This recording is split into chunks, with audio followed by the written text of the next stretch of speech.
Welcome back to the third and final part of chapter number 12 in this lecture series on cybersecurity, CCNA cybersecurity operations with me, Joachim Chap12 from the University of Skövde. In this final part, we will talk a little bit about digital forensics, which is a very fun topic that is close to heart. So let me first do some marketing. There is a nice book by some unknown author that is called Fundamental of Digital Forensics, Theory, Methods, and Real Applications, that you can Google if you like to. It's a Springer book, and there is a competing YouTube series on my channel that is devoted to digital forensics.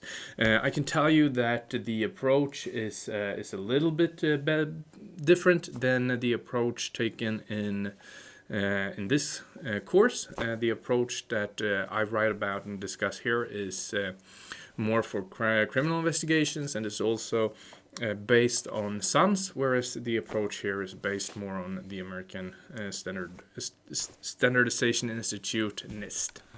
So let's start with the definition. So digital forensics is the recovery and investigation of information found on digital devices as it relates to criminal activity.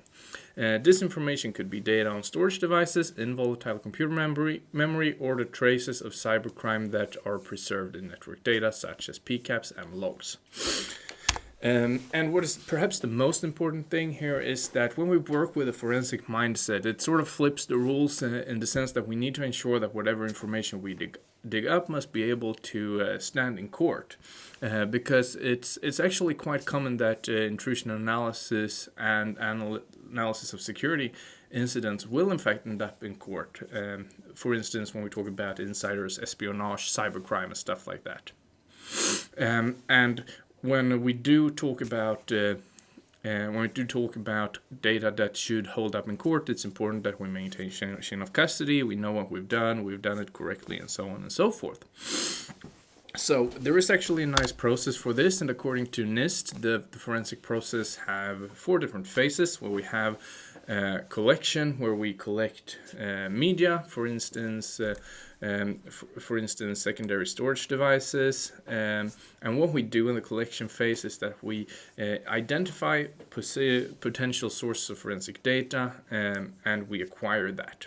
Then we have the examination step, and this is about assessing and extracting relevant data from the relevant information. I must say, from the data that we did collect.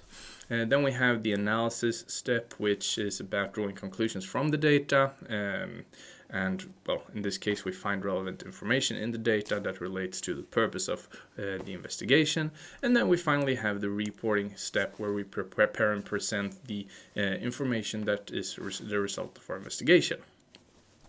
So when we talk about this word evidence, in legal proceedings, evidence is broadly classified as either direct or indirect, where direct evidence is evidence that was indisputably in the possession of the accused, or is eyewitness evidence from someone who observed criminal behavior. We can further classify evidence as best evidence, which is evidence in its original state, corroborating evidence, which is evidence that supports an assertion developed from best evidence, and we also have indirect or circumstantial evidence, that is evidence that in combination with other facts establishes a hypothesis. And certainly we want to have as much best evidence as possible, and we want it to be corroborating.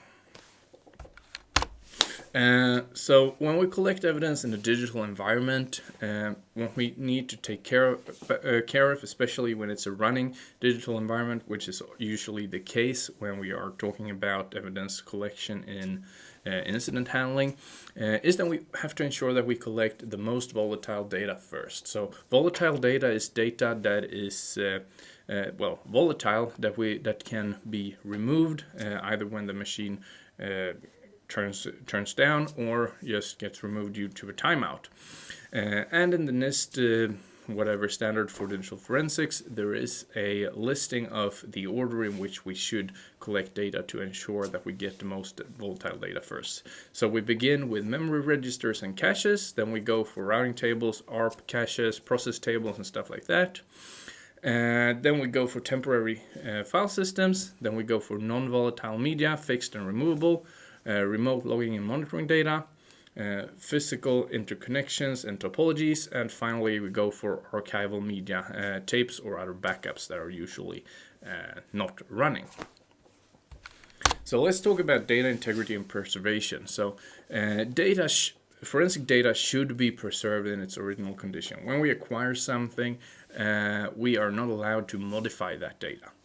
So for that reason, best practice is to make copies of acquired data prior to analysis, and then we do the analysis on the copies. Opening or working with original data or original evidence should be avoided as long as possible. The process of copying data should be recorded, and this process is in forensic terms called imaging. And when we do imaging, we usually use a write blocker, and that is a device that is used to prohibit writes to original evidence whenever it's connected to a computer. So whenever we have live data up and running, we try to use a write blocker to prohibit modifications of the original evidence. So that's a very, very brief introduction to digital forensics. I want to round off with a slide on attack attribution.